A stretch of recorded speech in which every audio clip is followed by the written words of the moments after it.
If we can get the room, there we go. I think we're probably missing a couple others, the superintendent and finance. I think they're in the back. They have other stuff, okay. So why don't we get going? I think we need, oh, here, Frank's here. Well, Frank's not on. We're good. Let's start with the roll call. Good afternoon. Mr. Tang. Here. Ms. Yamamoto. Here. Ms. Bradford. Here. The State Treasurer, Mr. Ruffino. Present. And Mr. Juarez. Here. Chairperson Getting, you have a quorum. Thank you. And may I read a brief statement? Yes, please. The CalSTRS board meetings are live web streamed, video archived, and available to the public on calstrs.com. Individuals who wish to address the board should wait for the 10-minute public comment period at the end of the agenda item the speaker wishes to address.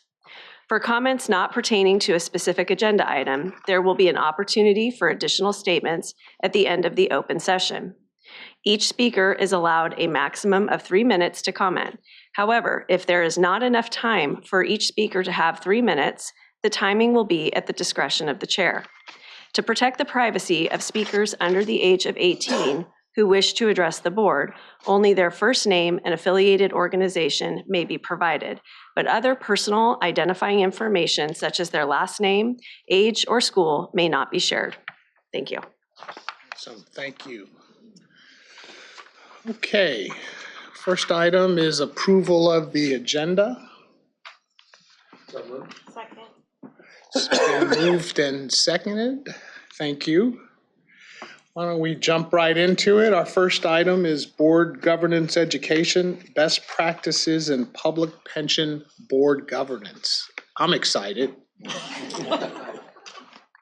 Amy. I'm so glad, Mr. Chair, because I'm excited too. We're all So excited. is Saba. Saba, right? Hi, Saba. And truly I am. And I think this is, public pensions are such a fascinating arena because no two systems are alike. And so although I could talk for the rest of the day about this, Saba has wisely told me to stick to 30 minutes and give all of you time to ask good questions. I know over the years that education, continuing education, has been such an important focus of this committee. It's part of your charter to look at the program and platform of continuing education for this board. But also as a committee, you've prioritized education so that you can stay up to date on best practices. And through those moments where we've had education, either at the board level or here in the committee, because you have a philosophy that best practices can be found anywhere as long as they're translated back appropriately, we have brought in differing perspectives from the corporate sector, for example, on what best practices look like for those boards. And so at the very wise direction of you, Mr. Chair, and Mr. Tang as Vice Chair, we are starting with the booster shot of this year, this new year that we're in, of focusing back on public pension governance and talking about what are some of the best practices, how CalSTRS goes about satisfying those best practices, and we'll touch on that a bit today, and then taking any questions you have. And I think as we lay that foundation again, this will be a refresher for all of you, but it's timely. So with that, let's move forward. You know me, I always like to start with the end in mind. And so here are the 4 big takeaways that I think are very important to understand from our conversation today. The first is that, as I always like to say, good governance is an imperative. It's not just a nice to have. And it actually produces value that accrues to the members and beneficiaries of your fund. And that's true for CalSTRS, and it's true for every other public pension. Of course, you compete in a global arena. There's about 65% of the world's defined benefit assets that are here, that are US based. 65%, so that's more than half. But recognize that there's other pensions globally that are operating under very different laws and regimes, and so different circumstances apply. And so that's, again, it really is a fascinating space because you have a situation where there's so much complexity and nuance, and what each system does, you just have to be prepared to ask good questions to find out what is it that drives their governance. Certainly, because of the good work that this board has done over the decades, CalSTRS is viewed as a leader in governance best practices here in the US for sure. And I would submit to you even more broadly than that, if you look at different aspects of your practice.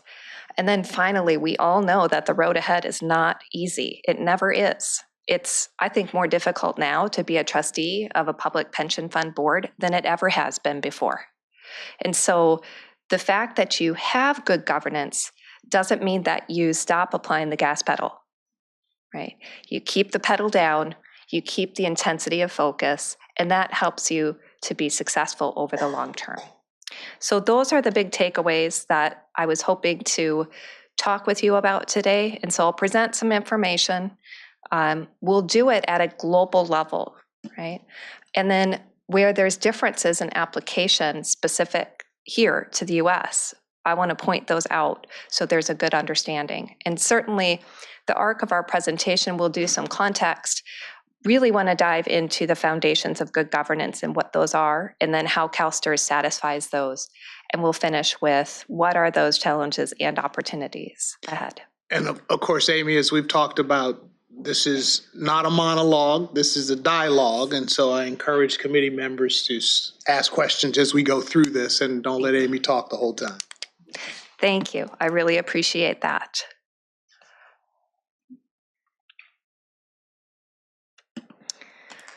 Okay, so as we think about the value about good governance and having good governance, you might see as you look at different email newsletters or different industry articles, there's just a ton of research on good corporate governance. It's such a well-researched area for the corporate sector. There's not as much research for public pension governance, but the research that exists is quite compelling. So, for example, did you know that the quality of pension governance is correlated with investment performance? Quality governance is correlated with an annual performance premium. And poor governance, on the other hand, is correlated with a shortfall.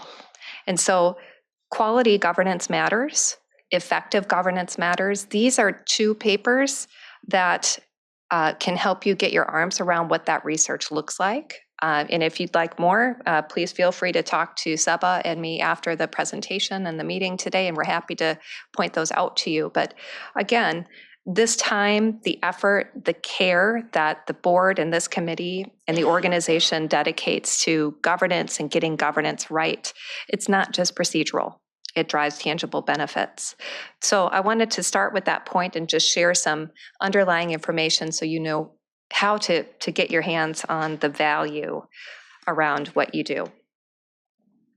Next, although we do have a predominant amount of defined benefit assets here in the US, the roots of US public pension governance are very different. And so you have a distributed governance structure. And what does that mean? Well, there's complexity behind what you do. Unlike a corporate board where the governance is usually centralized under the board, here you have different stakeholders that are involved. And you can see those here on the screen. You have governors involved, you have legislatures involved, you have the board, the executive director or CEO, you have the members and beneficiaries, you have the key members and employer groups who represent the members and beneficiaries. And so all of these parties come together within the roots of US public pension governance. And that makes a very nuanced and diverse landscape to try to navigate. Also, when you think about where is the involvement of these parties defined, there's a patchwork for that as well. It's like putting together a jigsaw puzzle in some cases, right? You have applicable laws where there's more than one law and rules, and you have regulations and then board adopted charters and policies. And so you really have to put that full picture together to get a sense for what does governance look like. Key differences when you think about the US and some of the Canadian funds that are Toronto based, right, which operate more as corporations, they get to choose their board members, right? Like corporate boards in the US here, usually they're choosing the board members. Here, your board composition is set by statute. The qualifications of board members set by statute. So that's a big difference. Another big difference is that the product that you offer to your members and beneficiaries, the benefits, those are also set by statute, right? And so knowing where your role starts and stops, knowing where the roles and responsibilities of these other parties that are listed on the screen, it's vital in order to understand how do you get things done within this environment? How do you move the business of the pension forward? And how do you deliver on the mission today? So this distributed governance structure is something that really makes up the fabric of what we see here in the US. I'm going to fast forward a couple of slides because I noticed somehow we got one slide out of order. This is just another angle to talk about the type and the degree of authority that US public pension boards have. And the answer is it differs, right? And it differs in some very consequential areas. And so when you think about running a business, when you think about running a pension fund, being able to have a board that has the final say on the budget, you don't here. There are some pensions that do in the US. Procurement and contracting, right? Actuarial matters. How is the plan or the benefits that you offer, how are those going to be funded, right? There's a whole degree of variety in terms of who gets to set the contribution rates. Are they fixed by statute? And what authority does the board have? Here you have very limited authority. Other pension funds might have more.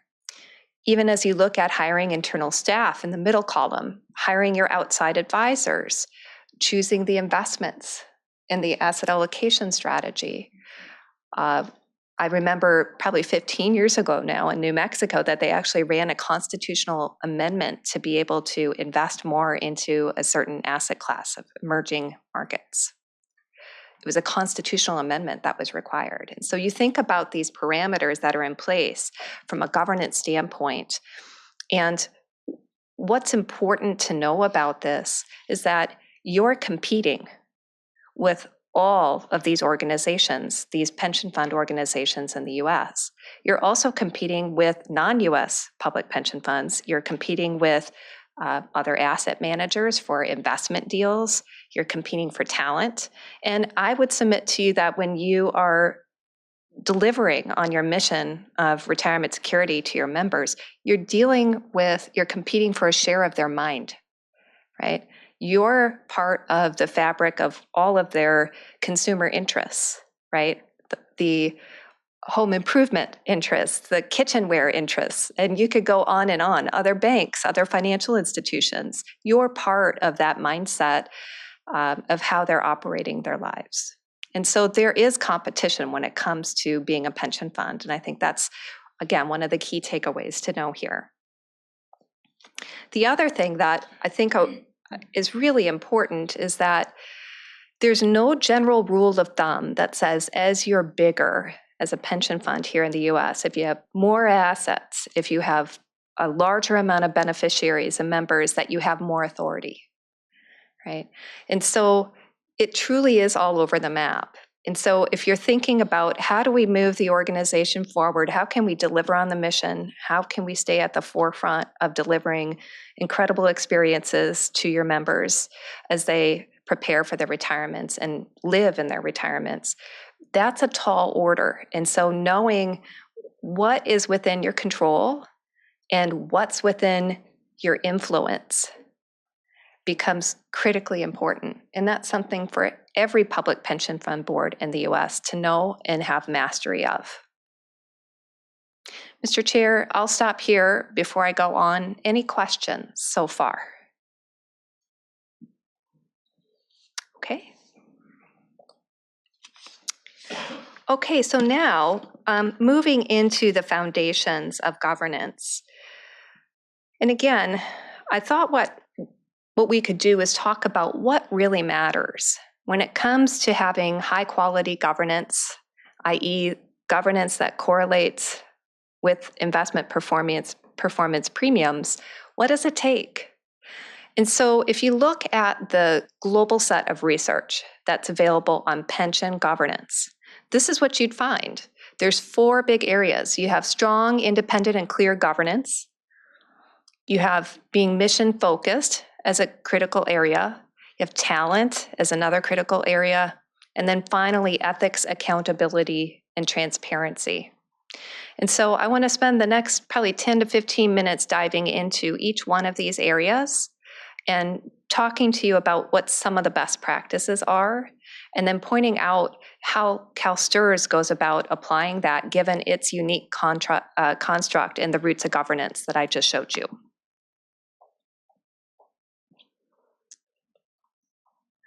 So the first big area is strong, independent, and clear governance. These are a list of some high-level best practices, and I'm not going to read through them all. One word that always sticks out to me is the word independent.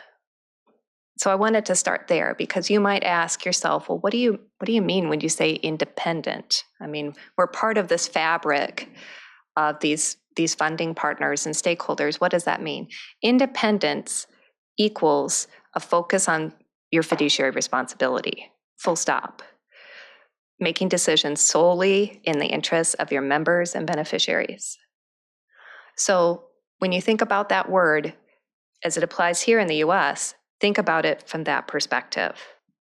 And again, some of the best practices that can get you there revolve around having clarity in your governance structure, your board role, the leadership, how you're exercising your leadership, how you're choosing to conduct your oversight of the organization. We always talk about strategy, risk, performance, and people here.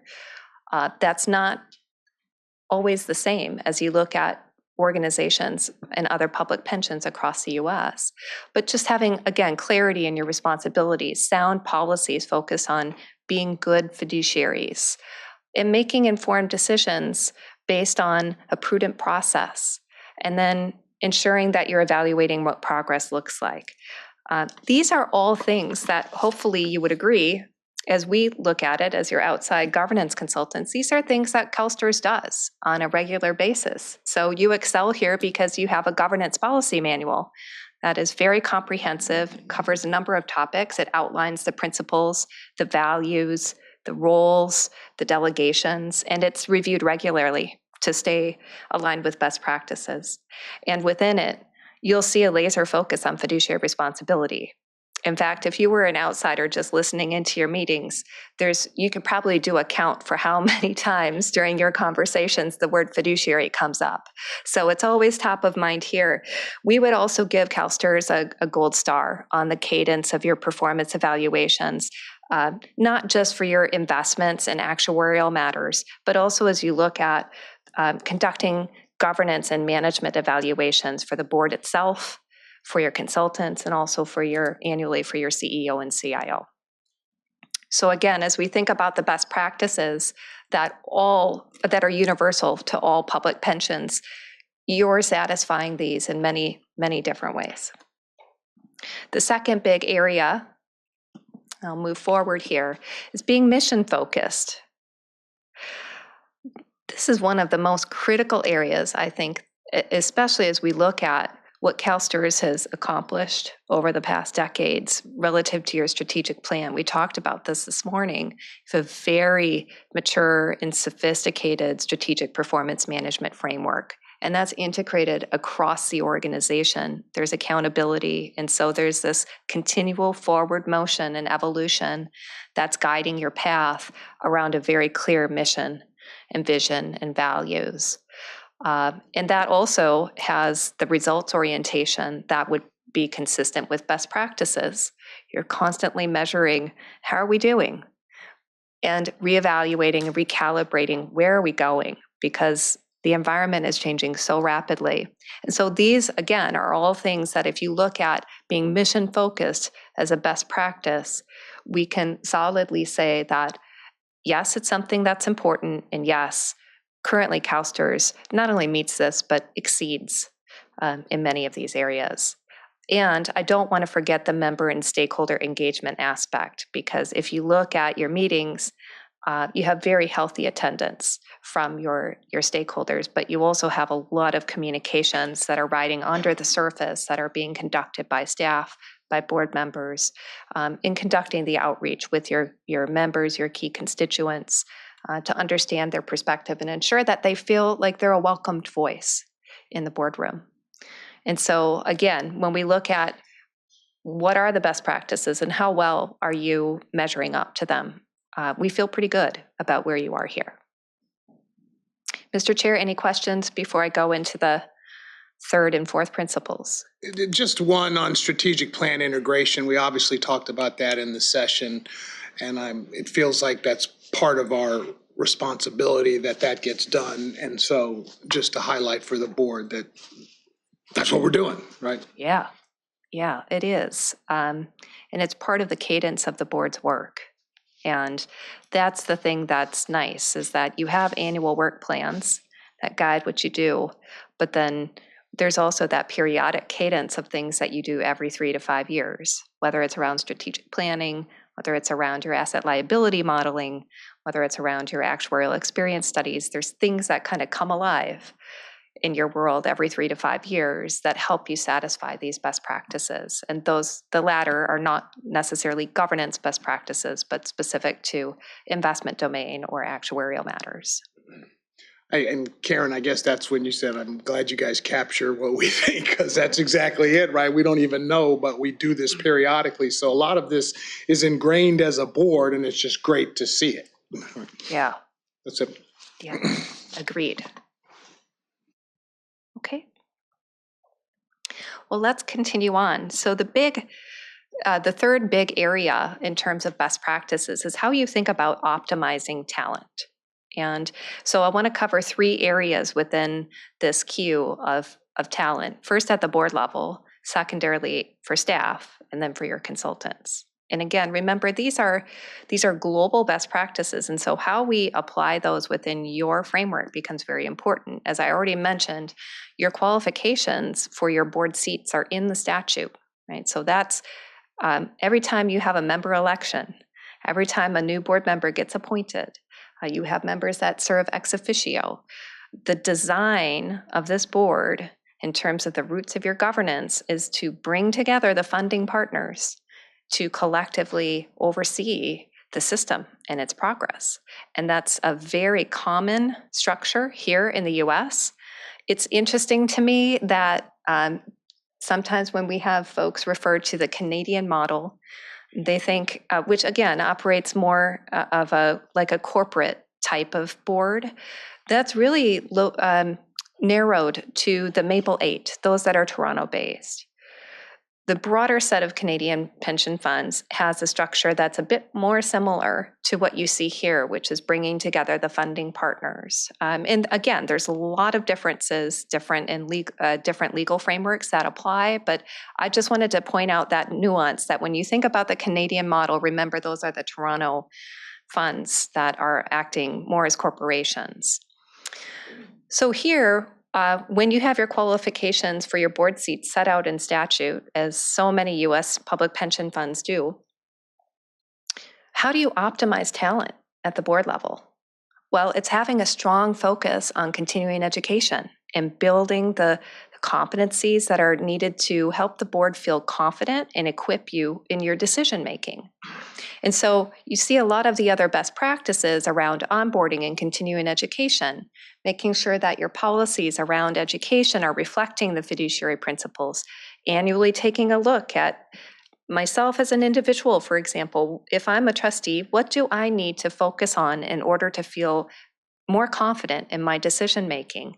And then having some underlying core competencies that can help guide you within that framework to learning the materials that you need to know. And a lot of the times when it comes down to learning the material, it's about learning what your public pension system does. You can certainly go around to any external conference, and it's great to have that opportunity to hear from different leaders in the space. But keep in mind, when you engage other trustees in their interactions, the first thing they're going to ask you is, well, what do you do at CalSTRS? Right? And so you need to have a mastery of that. From my perspective, all trustees, when they're new, come in on day one needing to know and master, what does my pension fund do? And it doesn't matter what your background is or what your prior experience has been, knowing and getting familiar with all of the parameters and practices of the pension fund that you're on the board for. That's your primary focus in that first year. So when it comes to optimizing talent, I know as a committee, you can probably agree, we've been focused on optimizing continuing education. It's something we'll continue to do. So I'm not going to belabor the point here, but it's critically important. And again, CalSTRS is doing a great job of doing this because of the intensity and focus on ensuring continuing education opportunities for board members, both in the boardroom and outside of it. Now, transitioning to staff and thinking about some of the best practices there to optimize your staff talent. You have being able to recruit from a global workforce, right? Especially for their larger pension funds, of which CalSTRS is, being able to pull the best talent from anywhere becomes very important. That depends, of course, on having a competitive compensation framework that underlies that. You just talked about that yesterday and got some education in your compensation committee. Developing leadership competencies, right? It's not just delivering on today's mission, but understanding, given the external environment, how do we need to navigate and move the organization forward? What will that require of our leadership? Building that out through talent development, and then, of course, thinking about the long range. Not only just emergency succession and ensuring bench depth, but how are we going to grow and move our people and our workforce over time so that we can continue to deliver on our mission as the changing needs and expectations of our members occurs, as the marketplace, the markets move, the economy moves. So all of these practices become vitally important when you think about managing to optimize your staff. And you think about some of the things that CalSTRS does to meet these best practices. I could check the box on every last one of them. Being able to globally recruit and positioning yourself that way, reviewing your compensation framework, developing leaders, developing your talent, and certainly looking at long-range succession. And that starts at the CEO and CIO level, but has worked its way all the way through the organization. So again, from this perspective of best practices, looking pretty good. And then finally, around talent, your board consultants. I think one of the biggest things that's not on here, but probably should be, is that you need to make sure that you can pull from the most talented pool of consultants that you can. Access would be one of the primary things that you should be concerning yourself with. Are we getting a full suite of consultants that are qualified, applying to give us advice? And then once you select your consultants, and of course doing that transparently, you have to have clear roles and expectations. And this board is involved in setting what those roles and expectations are. It's not something that staff goes away and develops and then comes back with later, and you wonder, well, what am I getting from this consultant? And then monitoring, right? These are best practices as well. The regular performance reviews, having open communication about what do we need as a board and how can you help us with that? And then lastly, the value-added services. You might be wondering, well, what is that?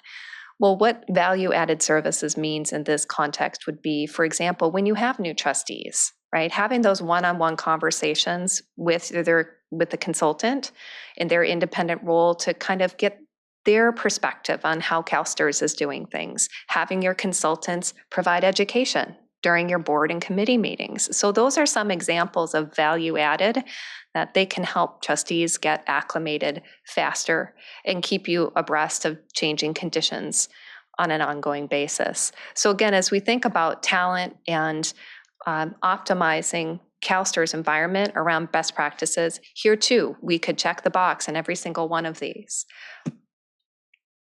Before I go into the last foundational principle, any questions on talent?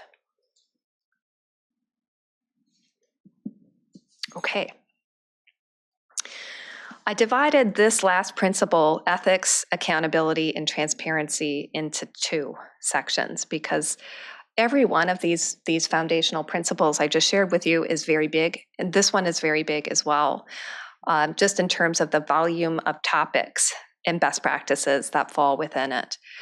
Ethics and accountability is so important in earning trust, not just of your members, but of your funding partners, of the public in general. And there are a number of policies and aspects about policies that a pension fund should have in place in order to demonstrate that not only do they have a focus on ethics and accountability, but that it's part of their culture, right? And so you can see some of that coming to play here around the different types of policies around conflicts and covered persons. Who does that include? Is that just board members? Is that staff? Is it consultants? What is the framework for compliance? How are you actually going to test and make sure that these policies that you're setting up are being followed? How do you ensure that there's no undue influence when we're talking about the roots of governance and the multiple stakeholders that are involved? Everyone needs to be doing what their job and their lane affords them to do, without those pressures that could potentially move outcomes away from a sole fiduciary focus. And then, of course, the modeling, that starts with the board, right? It starts with the board in partnership with your executives, and it works its way all the way through the organization. And it doesn't just stop with your staff. It also extends out to your business partners, that we know that reputational risk is a very big thing. And reputations can be lost very easily, much more so than they're earned, right? And so having a solid framework of ethics and accountability is very important. I know one of the things that Brian Bartow and his team have worked on significantly is all of the annual disclosures and the filing that needs to be done with the Fair Political Practices Commission. For example, your ethics training that you have every other year, and you have a really stellar compliance record as a board, and that is to be commended. There's certainly, you could look across and to other public pension funds across the US and say, is that the same? Can we see the same level of compliance there where there are similar, not the same, but similar requirements? Sometimes, but sometimes not. So you have a seriousness with which this board applies concepts of ethics and holds itself to high standards of accountability, and that's something to be commended.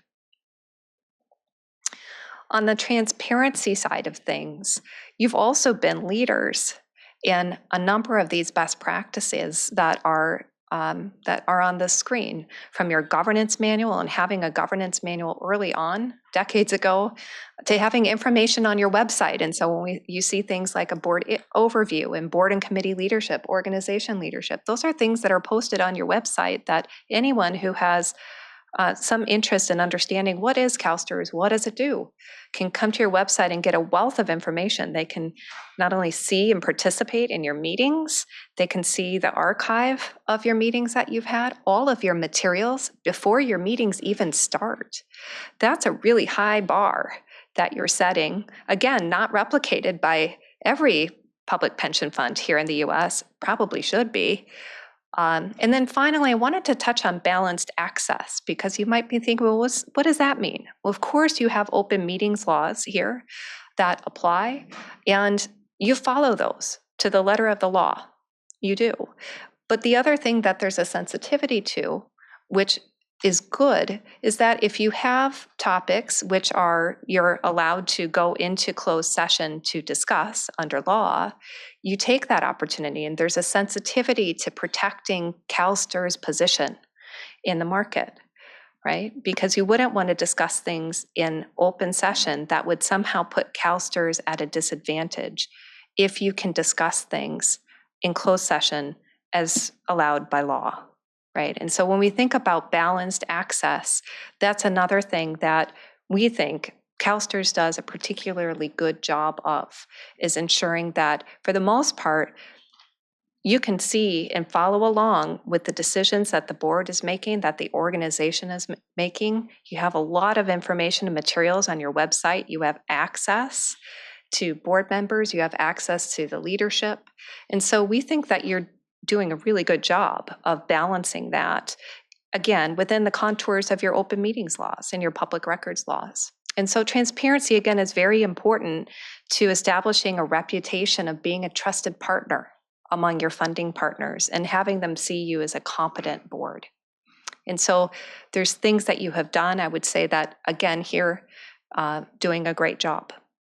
So those are the 4 areas that we wanted to cover as foundations. Mr. Chair, over to you. Would you go back to cultural modeling? I'm not sure I appreciate what that is. Sure. Cultural modeling. That means if I were to look at this board, there are things that I would be able to pick up in your ways of working that tell me what's important to you all and what you prioritize when you think about ethics. And what I want to see in your conduct, in your behaviors, is integrity, a sole fiduciary focus, that independence, right? And those are things that, again, as we look back, if I were just an outsider looking at your meetings, I can see that. That starts with the board, right? It also gets modeled. Those same behaviors are modeled by your executive staff, and they should be picked up and modeled by everyone in your organization. That's what culture is, right? Is all of these unwritten norms and rules that kind of tell us what's acceptable in this environment and what's not. And you stay on top of that with regular trainings, right? And being able to reinforce and get the booster shot about conflicts of interest and what do you do in those situations. And I think that there's such a good framework here that if there's any question, and it doesn't matter what the topic is, there's no stupid question, right? Everybody's encouraged to ask. And so when we talk about cultural modeling, that's what we mean, is those implicit behaviors that I pick up from any interaction with you individually or collectively that tell me, how should I think about ethics here? How important is it? How serious is it? How does it get practiced? Is that helpful? Okay. All right. Taking us home here. Oh, sure. Yeah, it's not really, I'm going to queue up one of the topics coming up, because you've been very laudatory about how CalSTRS the board has conducted its business and the overall outlook. But so I'll be very curious when you get around to the charter. What benefit, what additional things beyond what you've already told us, the wonderful things that we're doing, are we going to receive by doing a charter? So you don't have to answer that now, but when we get to that, just know that that should be the onus for you, is to tell us, why would we do a charter when everything else is working so wonderfully? Yeah. Fair enough. We'll be glad to do that. Okay. Taking us home then and just talking about the road ahead. And in every market, every environment, you have challenges and opportunities. And here are some common examples that public pensions are facing. And again, not just here in the US, but around the world. Maturing pension plans, you have this low interest rate environment. You have the aging of pension populations, and mature pension plans mean when you're paying out more in benefits than you're getting in from contributions, right? Presents a very different set of issues than the flip of that, the reverse of that. You have pressures on retirement policy. If you look at nationally, pressures on, is defined benefit plan, is that going to get some kind of resurgence in the private sector? We saw IBM and reintroduce a pension plan in their world and their environment.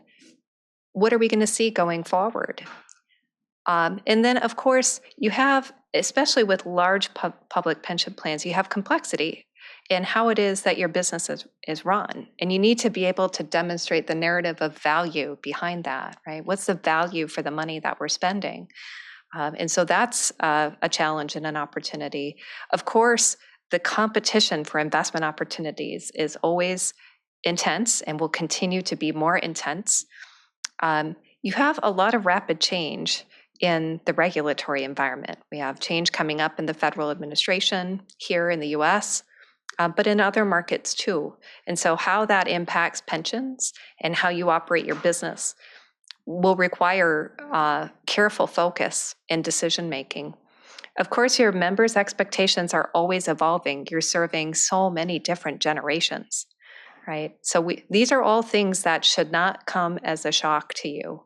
And then pressure on principles that you've already set within a changing landscape, for example, around sustainability. You have cyber attacks, right? Probably 20 years ago, I think we would have been hard pressed to find a cyber attack on a public pension fund.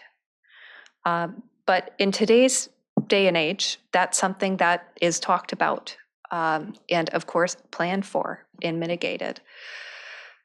The pace of technology will continue to increase. And the question then is, as a board, what's on your plate? And how do you continue to make sure that you can focus on all of the things that you're required to do, but also some of these new challenges and opportunities, and understand what your role in solving these and addressing these should be, or just monitoring them. So there's a very lengthy list that expands beyond this, but Mr. Chair, I would just submit to you that keeping good governance is what matters here going forward. Keep the gas pedal floored, right? Because you're going to need it in order to address this. So with that, again, I'm happy to take any questions. It's an exciting time to be at CalSTRS and to be on this board. And we appreciate the dedication and the focus on governance that this organization and board have provided over the last several decades. It's really benefited you, and I hope that we've been able to show that in a small way today. So thank you. Thank you. Any comments from any members? Thank you, Steve. If not, go ahead, Karen. Is it on? I just have one thing. Go Okay, ahead. thank you, Mr. Chair. Thank you, Amy and Selva. One of the things that I really enjoy about the board education part of it is that we get like a monthly list of good readings and the amount of time that it's going to take for normal people to read it, and the videos that are included in that, and then extended reading if we so choose. So I really appreciate that part of it. And sometimes I don't get to it right away, but I think, oh, okay, well, I'll save it and then, just read it at another time. But it's very informative, and I really appreciate that. Thank you. Thank you. Any other comments? Is there any public comment on this item? There is no public comment for item 2. All right. Well, thank you, Amy. Let's move on to item number 3, the policy revision and or creation of a board charter, introduction of a concept. Sure. And I'm going to turn it over to Seba to lead this part. Good. Thank you, Sal. Good afternoon. Our next item dovetails very well with Amy's best practice presentation, and thank you for Mr. Juarez for queuing this up very well, because it is a very important concept. And so we'll go ahead and introduce the concept of board charters for you to consider today. First thing we want to highlight is best practice, and best practice is to establish clear roles and responsibilities for the board and its committees. Research has shown this can be accomplished in many different forms. Currently, the CalSTRS board roles and responsibilities are documented in the board governance manual through various policies and delegation documents. And the board committee's roles and responsibilities are interlaced in the board governance manual via appropriate policies. However, each committee has its own committee charter that documents its high-level purpose, authority, and duties. And when we were reviewing the board education program a few months back, Mosaic and staff discussed the value of having a charter for the board, similar to that of its committees. We thought there's an opportunity to further increase clarity in documenting the board's roles and responsibilities. And this leads us to the purpose of today's discussion. First, we want to talk briefly about the board charter and answer any of committee's questions. Then we will ask for the committee's direction on developing a charter for its board, which we recommend. Okay, so what is a board charter? It's a common document you may have seen for other organizations, similar to that one of CalSTRS committees. Board charters are foundational documents that neatly pull key board functions into one centralized document. It provides a high-level view of the board's function within the context of the board's role of engagement and principles, setting and communicating the tone at the top. As we will discuss in the next slide, board charters support various functions of the board, such as providing new trustee onboarding and board continuing education, as well as board self-evaluation and setting work plans. Like we said before, and is highlighted in the blue box, there is no one singular best format, so long as the key issues are addressed. We also know that the CalSTRS board and committees have valued increasing clarity when possible. We think there's opportunity to do just that for board roles via a board charter. Here we outline some ways that a board charter brings value, and we also outline some things a board does not do. On the left-hand side, you'll see we've outlined some things that a board charter does. It defines the board's governance commitments and promotes accountability. It supports trustee onboarding, education, and self-evaluations. As attachment 1, we have provided an example of a public pension board charter. And as you may have seen, it is a brief document. By having a centralized, short document, it allows new trustees and even prospective trustees to see the overall board's role at a glance without having to go through the whole board governance manual and without having the benefit of a comprehensive onboarding. Similarly, it allows seasoned trustees and the full board to have some assurance that integral functions of the board are fulfilled. A board charter also enhances stakeholder communication, letting them know of the board's role at a glance. It clarifies board management relationships, keeping the board and management lanes clear and distinct. It reflects organizational mission and values, always keeping the board's purpose in top of mind alongside its duties. It supports strategic decision-making, and it aligns the work of the committee. On the right-hand side, as you will see, a board charter is not a legal document. It does not limit the board's authority.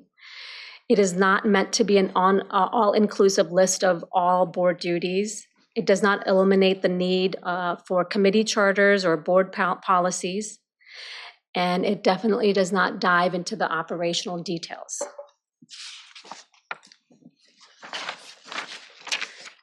Today, we are recommending that we develop a board charter under the committee's direction and oversight. Although this is not an action item, we would like to get the committee's feedback and direction. Mr. Chairman, I turn it to you for question feedback. Great. And I think I've got a couple thoughts. One would be to just have you talk about OMERS first, but I can't decide if that's better to have you address Steve's question first. But And if I could, okay. I just want to know, where are the holes that we're trying to fill here?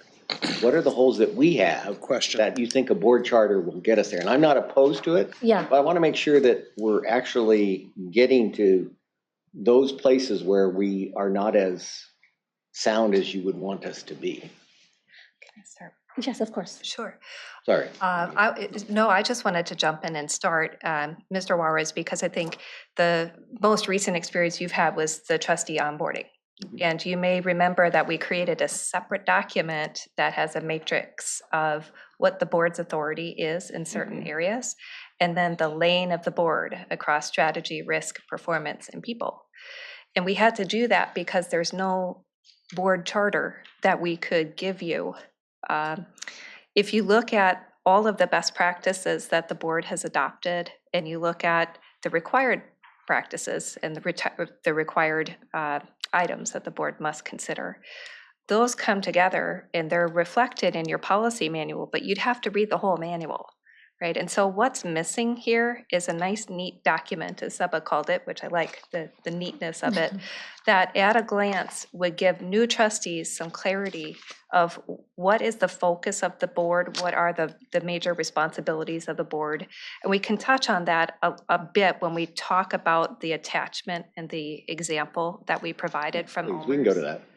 Because it's not an all-inclusive list. It's not intended to be. But when we think about the board plate and what the board is really focused on, if you look at the Ontario Municipal Employees Retirement System, their charter is a couple of pages, and it very succinctly identifies what will the work of the board be.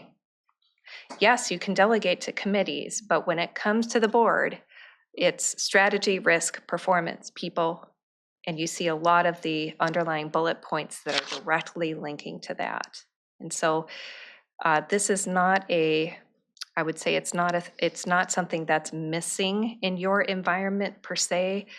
We would characterize it more as an opportunity to get further clarity that would be helpful for new trustees, to have you look at as we're planning your work plan, and to have you reference in your annual board self-evaluation, among other places.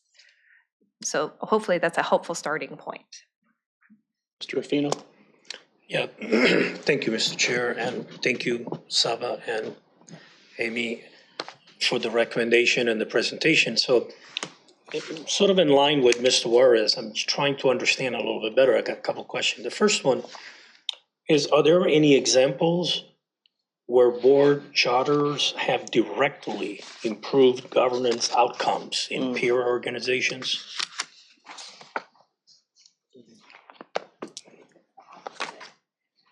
Sorry, I couldn't get the light to work. I think that would be tricky to quantify. Okay. And that's because governance itself, like I said, we can cite a couple of papers where there is, there's a demonstrated performance premium that's correlated with high quality governance. So in terms of quantifiable results, I think it'd be hard to point to that. What I do know from having worked with boards now since the late 90s is that when you have clarity about, when I sit in this seat, here's what I know that I'm going to be doing, and here's how we're going to be conducting ourselves, that goes a long way to creating the type of cohesiveness and efficiency in conducting meetings. And so I would say if you're looking for something qualitative around how this could be helpful, I would likely point to that. And if I could Yeah. add, okay, I know that the first bucket of best practice that Amy mentioned was independence that she highlighted, and it also had clarity. And so board charters actually enhance the clarity of a board's overall role. And the second thing it does, it also defines, as you said, about board's lane, it makes it distinct. So rather than having to go through the board governance manual and making sure that you're touching upon all these different roles that the board does, it makes it distinct, the board's policy role versus the management's role. So may I, Mr. Chair, just one another, so I can appreciate that being, difficult to quantify. And the other thing I'm trying to understand too, is there any, especially, you mentioned the OMERS, right? You referenced that one. What insight or lessons learned either from OMERS or other systems that they are most applicable to CalSTRS structure and operations? Can you kind of Because that will give us a better understanding, I think, at least for me anyway. Yeah, I'm smiling, and I'll tell you why. Because we could have provided other charters from U.S. public pensions. They tend to be organized by domain area, actuarial matters, legal matters, investments, right? And so on and so forth. When you look at the OMERS charter, and again, Ontario Municipal Employees Retirement System is one of them, Maple 8. It's a Canadian fund set up like a corporation. If you look at some of the responsibilities around plan design and contributions, those are not within your authority here. Board composition, appointments, etc., not within your authority here. But there are things, values and culture, strategic planning, risk oversight and management, right, that align with that corporate orientation of strategy, risk, performance, people, that I think bring a lot of value because that's how you have practiced your governance. That's how you've defined your lane here at CalSTRS. And so you represent a blend of corporate practices, of public pension practices. You have a very mature and sophisticated governance structure here. And the value that you can get now is of documenting that way of working through your board charter. You're not going to want to have every single responsibility under each domain area, but instead you're going to want to focus on those things within the lane of strategy, risk, performance, people that we all keep talking about, because that forms the basis of the board's focus. And as you saw that long list of pension challenges and opportunities ahead will help you filter what's right for us as a board to be continuing to look at, right? And how do we filter some of the things out and maybe delegate those to staff to do and us to oversee? Does So that real help? quick, yeah, that definitely helped. And of course, we are doing the strategic planning. And I guess the best way, maybe we have used as often, we have a special sauce, right?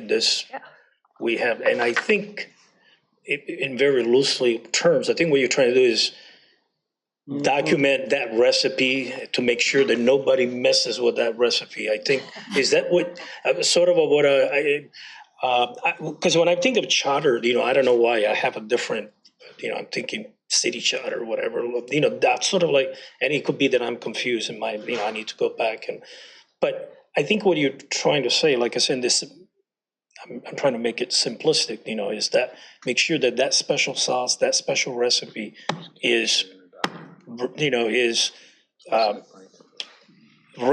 and so that we can follow it closely and we don't deviate and screw it up. Well said. It's basically codifying what you're already doing. Okay. Right? You have a strategic planning policy. You have a risk management policy. You have a succession planning policy that provide a lot of detail about what's required. The board charter would just outline the fact that those things are important to you as part of that recipe of the sauce, the Italian sauce that's cooking on the stove. Got it. Yes. Thank you both, and thank you, Mr. Chair. Madam Chair. Thank you. So I just wanted to address some of your questions as well. We don't often look at things from the deficit perspective. I think when you're looking for quantification, you might not find, how many people are doing this and what it's doing for them. However, I think if you look around at some of the systems that might be having some issues, you'll find that they don't have these charters for each committee or for their board. Or they don't have a governance consultant and they don't codify how they do things. So every time they do it, right, it's being done differently. So you kind of summed it up, Frank. Codified, that's the word I was looking for. We have a charter for every other committee, but we don't actually for the board. So it will just put information that's spread through many places in one place is how I look at it. Yeah. So hopefully that was helpful.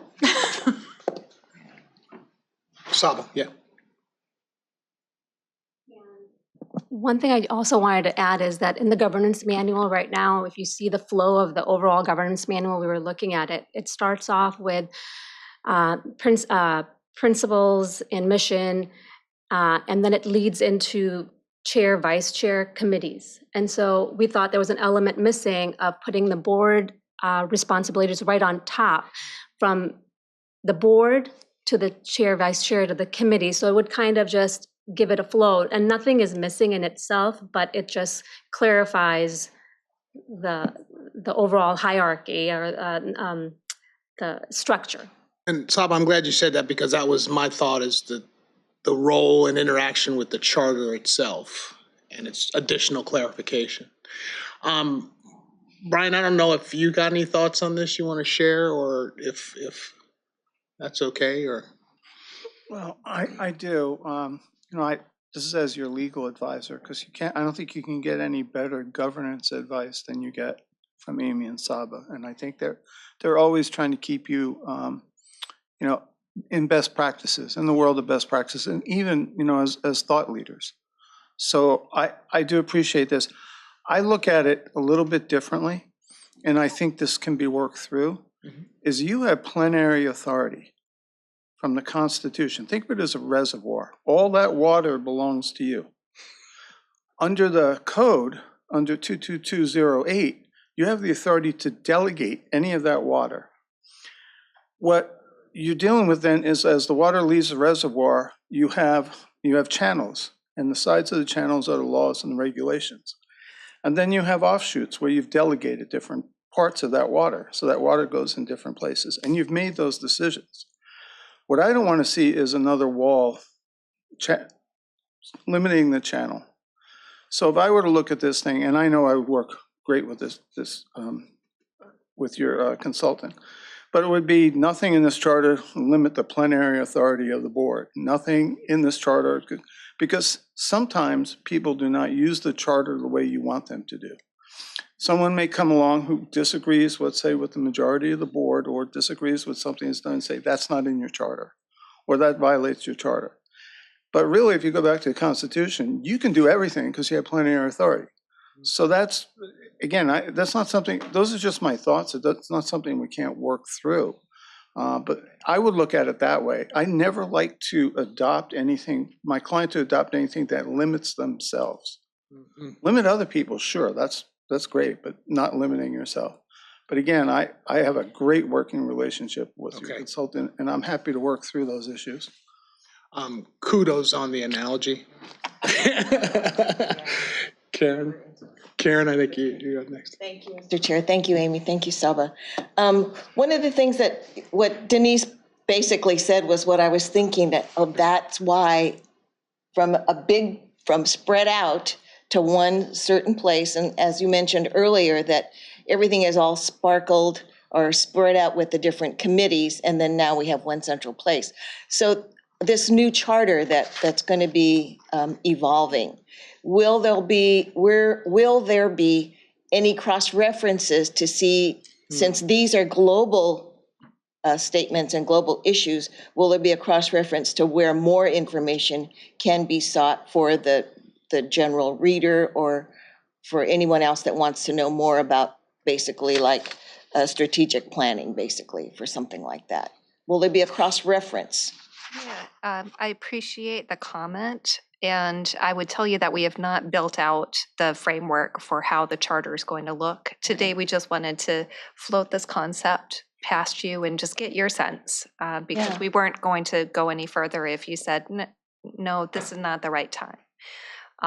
But I take your point, and certainly because there's a number of other existing policies already, we will have to have some facility from a user's standpoint to ensure that it's truly easy to use, because we do want this to be an at a glance. I think we can satisfy the concerns in issues that Mr. Bartow brought up just by working with him very closely on this. But that's a good point, Ms. Yamamoto, and we'll take that into consideration. Okay, and ultimately it will be part of the board manual. Correct. Okay. Yeah. Yes. Thank you. Thank you.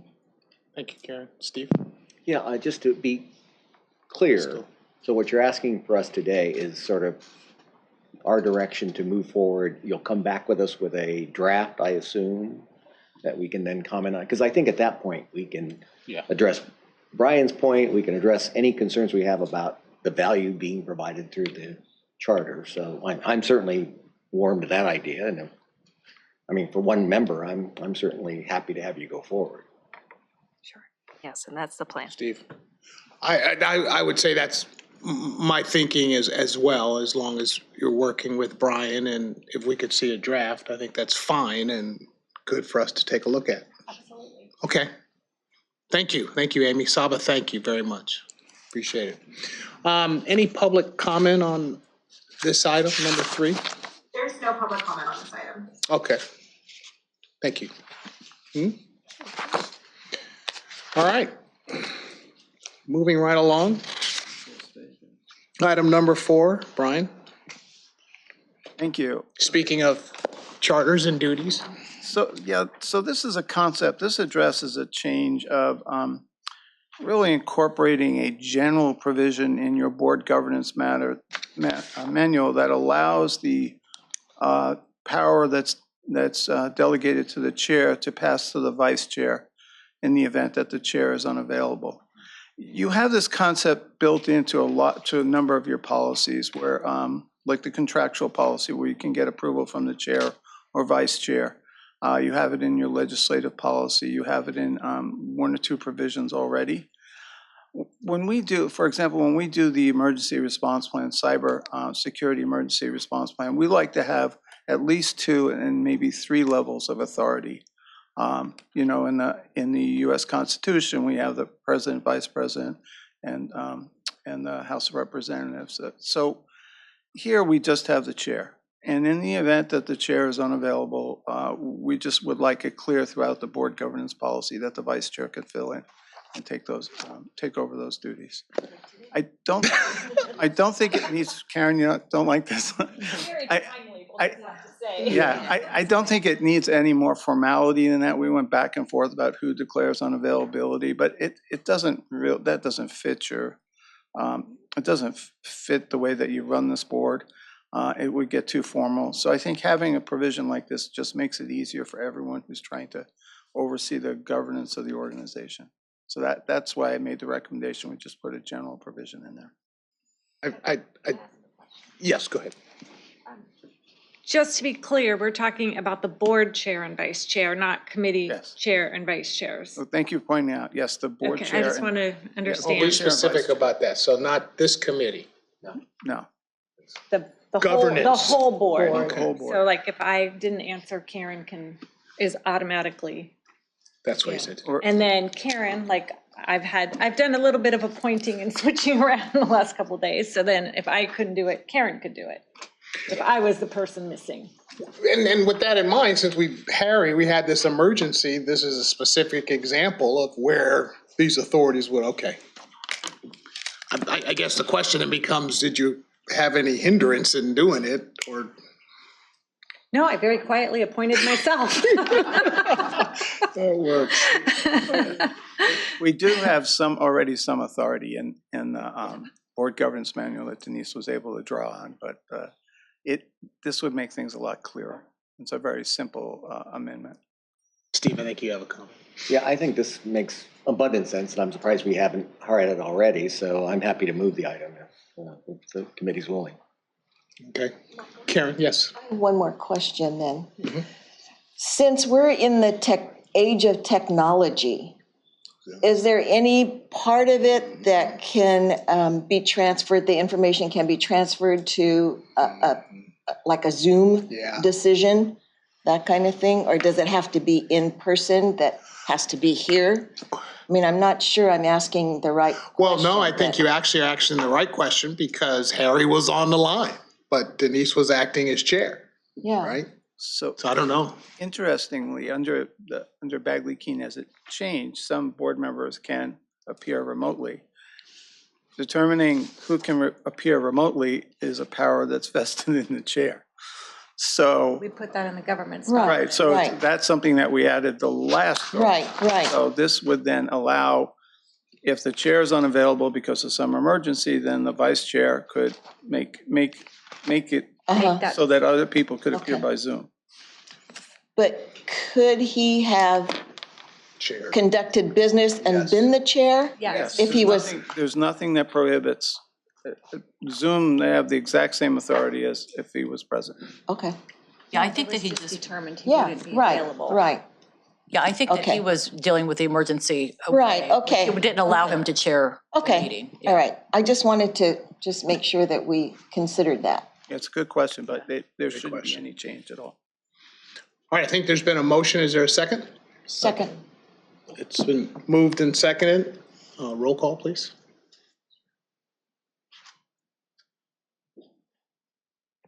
Ms. Pearl. Aye. Mr. Tang. Aye. Ms. Yamamoto. Aye. Ms. Bradford. Yes. Mr. Ruffino. Yes. Mr. Juarez. Aye. Chairperson Getting. Yes, Thank you. Motion passes. thank you. And I'm sorry, I forgot to ask for public comment. Is there any on this?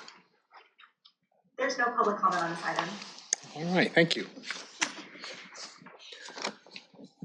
Okay, I think moving on to item 5, our general counsel's governance report. Thank you. I'll start this off, but it really is a team effort. So there will be some, I will hand off to the fine folks in front of me on a couple of these. If you had a chance to go through the item, we really talk about the review of policies. Really, this committee has oversight over the board governance manual. And as you could tell from some of your other presentations, really is a key document to the way this board runs. And so we like to keep it fresh. We want to make sure that we are compliant with a review cycle. We also have to make changes in between meetings. And then there are other things out there, either we're approached by a board member, or perhaps a stakeholder group, perhaps our governance consultant makes recommendations. But from time to time, we want to make changes in the board governance manual. So that's the way the items come to you. Either it's a standard review on a standard cycle. It's something that we think should be reviewed. It's something that you've asked to be reviewed, or it's a brand new policy that we're trying to propose. Part of that is this sort of ministerial review and changes that we make between meetings, and you've delegated that authority to me.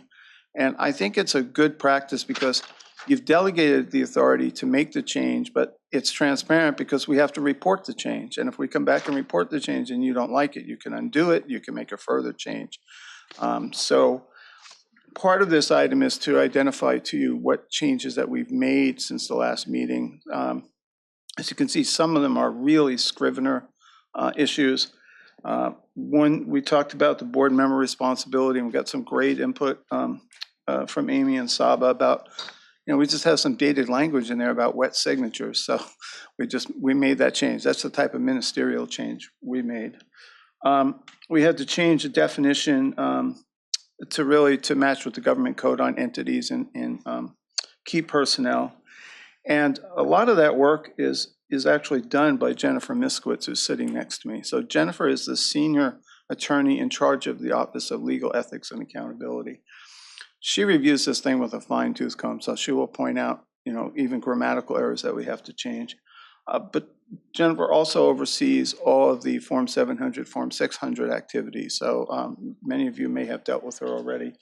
She's the guru on those things. So as we were going through this, we prepared this, we worked together, and then Jennifer pointed out we needed to make another change that's not in here.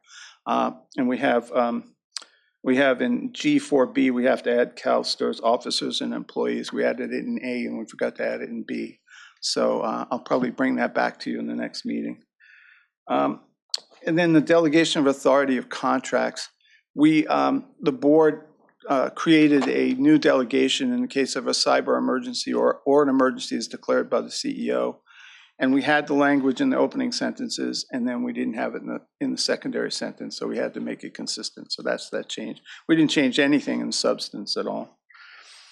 And then you'll see that together, again, with your consultants, we've listed what we think will be some of the changes that we may bring back, including the discussion of the charter, and then the annual review of the board governance charter.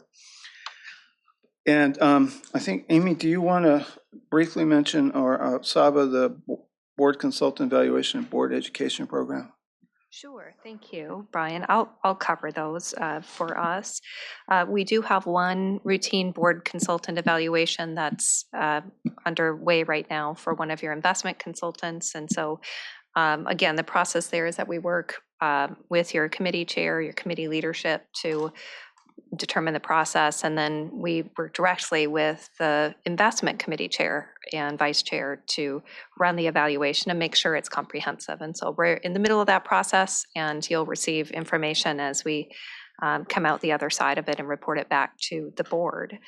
On the board education program, again, this is a continued focus. We've been focusing on making enhancements to the board education program, and we've made a lot of progress. And remember, there's new documents for you to review out in Diligent. You have that education content, the curriculum, I should say, as well as all of the external events, not all, but the high value external events that many of you have gone to, attended, and found benefit in. Those are all out on Diligent. What's in our sights for these next several months is the trustee mentor program, and working to put some structure behind that. And so we've had good conversations with your committee leadership as well as with Ms. Bradford as board chair to get some of the context of how that's been operating and where enhancements could be made. As part of that, we're going to look at enhancing direct interaction among trustees, again, within the contours of your open meetings laws, just to ensure that there is, again, that the acclimation period, if you're a new trustee, that we try to minimize that and get you as comfortable as possible, as quickly as possible. So those are things that we've been working with Cassandra and her team on, and Brian, and we'll continue to do that. So hopefully that's the update. And Brian, I think I'll turn it back to you for the disclosure filing season. Thank you. I do want to spend just a minute or two on the Form 700, Form 600 filing season. So during Amy's presentation, she talked about your compliance and the importance of your compliance with conflict of interest laws. So when I took over this position, it was not long after some of the major pay-to-play scandals that happened elsewhere in the world.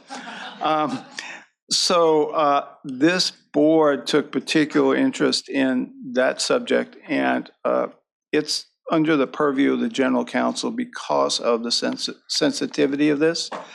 And we strive every year to get 100% completion and compliance, and most often we make that. And some of that is it's the work that Jennifer does. Also, Valerie Getz, who's our filing officer, puts a tremendous amount of work in this. And also somebody that you don't normally see, his name is Sanjay Singh. He's in the investment branch and does a tremendous amount of work getting all those contractors to comply with their requirements. So a lot of people put in a lot of work. I mean, I called somebody, I think, at 17 Mile on the golf course, 17 Mile Drive, where they call it Pebble Beach. A CEO who hadn't filed and basically told them we were going to terminate his contract if they didn't file. And we got a filing that afternoon and made 100%. Some of you may have heard from us.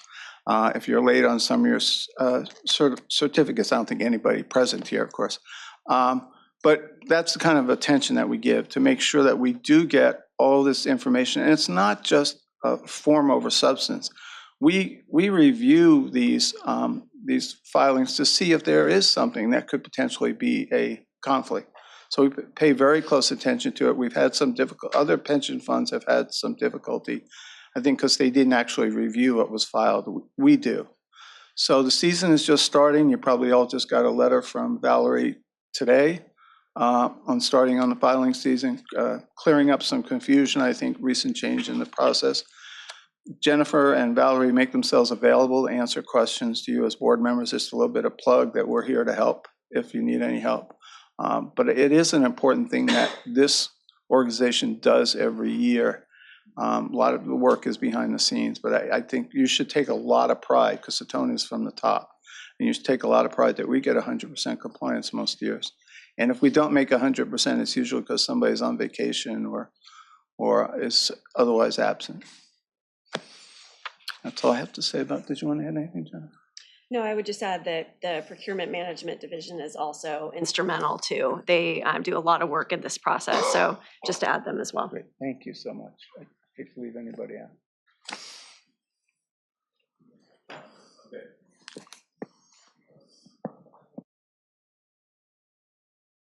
Brian, do you need anything from us on that? Great. Anyone care to make public comments on that? We do have a public comment for item 5. Rebecca, if you would come to the mic.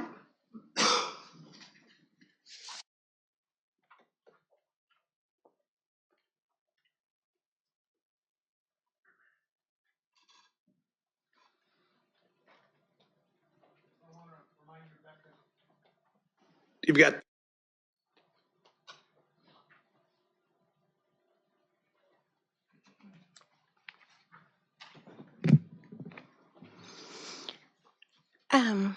Yes, this is Rebecca Wu, and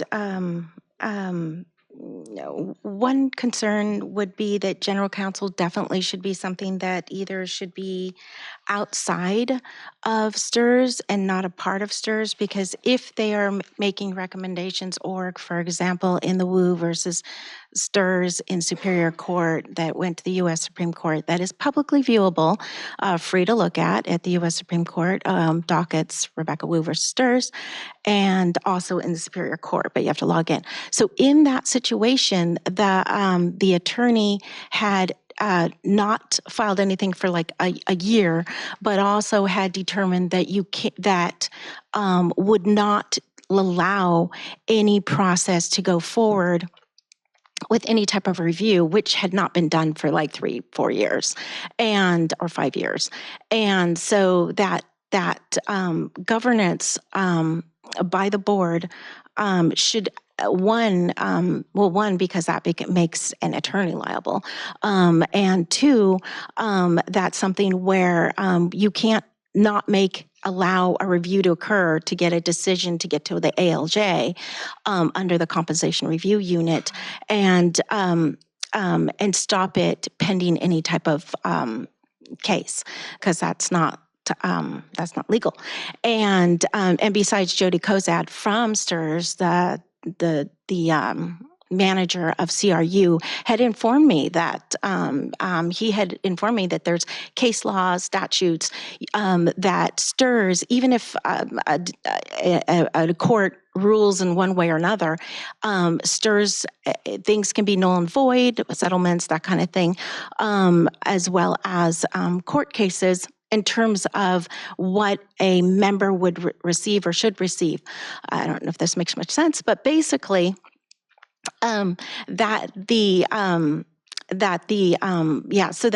the other thing is the governance is they really got to do when the 2016 audit review determined that the CRU did not have any type of database, any type of Excel file where when you get the complaint, where does it go? When does it get to a decision? When does it get to an ALJ? When does it get rejected? Yada, yada. There is nothing, because it's intentionally, as I've proven in court, it's intentionally not done just to cherry pick what they are. And so the audit of CalSTRS, the internal one, external one, which is all in there and in the Superior Court, so it's under the exhibits, approved that and did that. And so that's not transparency. That's not good governance if it's not something taken up when the board knows. Thank you for your comment. That's the conclusion of. Thank you. Has everyone had a chance to look at the minutes from our last session? Any changes or comments? There's been a motion, second? Second. Do we need a roll call on that, or are we just acclamation? Without objection, minutes approved. I don't know if there are any information requests from last meeting. I don't think so. I don't remember any. I didn't think we had any. I don't think so either. Good. Everyone had a chance to look at the agenda for next committee meeting? Amy, any input from you on that? Are you comfortable with what you see coming up? Thank you, Mr. Chair. And yes, absolutely. We work very closely with Brian to develop the agenda so that's reflective of required items as well as your focus areas. And he previewed this, looking annually at your own committee charter is a best practice. And so that's something that we'll be bringing forward to you. And then it seems like we'll be working on a draft of the charter, the board charter that we talked about today, to give you a preview of that and hear your feedback. And then, as I mentioned, on the continuing education program updates, we'll bring those to you as well. Thank you. For discussion and feedback. So thank you. Any public comment on that? No public comment for this item. Thank you. All right, moving to the final item, number 9, open to any statements from the public.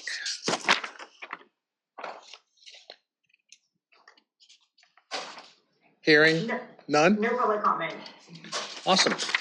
Looking to the committee, any final thoughts or comments? With that, thank you, everybody. We are adjourned.